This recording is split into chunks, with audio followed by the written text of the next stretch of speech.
ముందుగా స్టూడెంట్లకి అందరికీ good morning. నేను బస్ పాస్ గురించి 2 విషయాలు చెప్పాలనుకుంటున్నాను. మేము ఫేస్ చేస్తున్న ఫేసింగ్ ఎలా ఉంటుంది బస్సులోన ఇది విషయం చెప్తున్నాను. మీరు బస్ పాస్ చేసుకున్నప్పుడు మీ యొక్క బస్ పాసు ఐడెంటిటీ కార్డ్ నెంబరును బస్ పాస్ నెంబరు టాలీ అయినట్టు చూసుకోవాలా. ఇక్కడ ఐడెంటిటీ కార్డ్ నెంబర్ ఉంటుంది. ఈ identity card number bus pass number compulsory Tally అవ్వాలా. ఈ టాలీ అవ్వకపోతే బస్ పాస్ పనిచేయదు. అది ఫస్ట్ మీరు అక్కడే డబ్బులు కట్టినప్పుడే గమనించాలి, కాంప్లెక్స్లోనే గమనించుకోవాలా. ఎందుకంటే మీరు వెంటనే వచ్చేస్తారు అక్కడ నుంచి. తర్వాత వచ్చాము ఈ ఐడెంటిటీ కార్డు ఇంకోళ్ళకి వెళ్ళిపోద్ది, బస్ పాస్ ఇంకొక మారిపోతాయి. వాళ్ళకి పని చేయదు, మీకు పని చేయదు. అందుకు ఇది అక్కడే గమనించేసి. రెండో విషయం ఏమిటంటే మీరు పాస్ నెలకి 2, 5, 3 నెలలకి, 6 నెలలకి, 10 సంవత్సరానికి చేసుకుంటారు. అది మీకు తగినట్టు మీరు చేసుకుంటారు. మీ దగ్గర డబ్బులు ఉంటాయి, ఆ డబ్బులు బట్టి మీరు చూసుకుంటారు.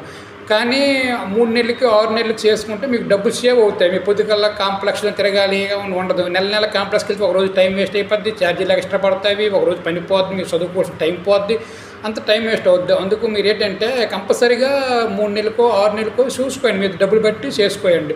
సంవత్సరం చేసుకుంటే వెరీ గుడ్. ఎందుకంటే మీరు తిరిగి చూడక్కర్లేదు. ఈ విషయం తల్లిదండ్రులు కూడా గమనించాలి. మా పిల్లల దగ్గర పాస్ ఉన్నది, ఎప్పుడైపోద్ది ఏంటి.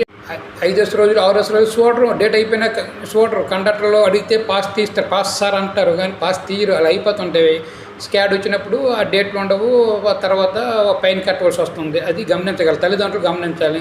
మా అబ్బాయికి కండక్టర్ కోంపడ్డాడు. మరొక విషయం ఏమిటంటే మీరు బస్ పాస్ అంటే డబ్బులు పెడుతుంటారు. అలాగే ఎప్పుడు డబ్బులు పెట్టకూడదు. ఎందుకంటే డబ్బులు పెట్టడం వల్ల ఎదుటి పాస్ దొరికితే వాళ్ళకి బుద్ధి అయ్యింది. ఆ డబ్బులు పాస్ ఇస్తే డబ్బులు అడుగుతాడేమో, ఆ డబ్బులు మళ్ళీ ఇవ్వాలి కదనేసి. అందుకు వాడు ఏడు చేస్తాడంటే డబ్బులు తీసుకుని పాస్ పట్టి జల్లేస్తాడు, ఎవడు పడేస్తాడు, మరి వాడు పాస్ ఇవ్వడు. అదే మీరు డబ్బులు పెట్టలేదు అనుకో, వాడు పాస్ నీ దగ్గరికి వచ్చేస్తాడు. ఎందుకంటే నీతో ఫ్రెండ్షిప్ చేయని ఉద్దేశంతో, నువ్వు ఫ్రెండ్ నీకు సాయం చేయాలనే ఉద్దేశంతో, లేకపోతే ఒక కూల్ డ్రింక్ ఇస్తావు తాగుదనే ఉద్దేశంతో ఎలాగో ఒకరికి పాస్ నీ దగ్గరికి వస్తుంది. అందుకు ఎప్పుడు కూడాను బస్ పాస్లు అంటే డబ్బులు పెట్టకూడదు. ఫోన్ నెంబర్ ఆల్రెడీ అది ఉంటుంది. ఎక్స్ట్రా అడ్రస్ రాసి కవర్లో పెట్టుకుంటే మంచిదే, సేఫ్. ఇది ఒక ఫోటో పెట్టుకుంటే మంచి బాగానే ఉంటుంది. ఆల్రెడీ ఫోటో ఉంటుంది అటు మీద, మీకు సేఫ్గా ఉంటుంది. వీడియో ఎవరు చూశారో తెలుసుకోయండి. ఎవరు చూడలేదు వాళ్ళకి చెప్పండి, ఇలాగ చేయాలి బాగుంటుందని వాటికి మోటివేషన్ చేయండి.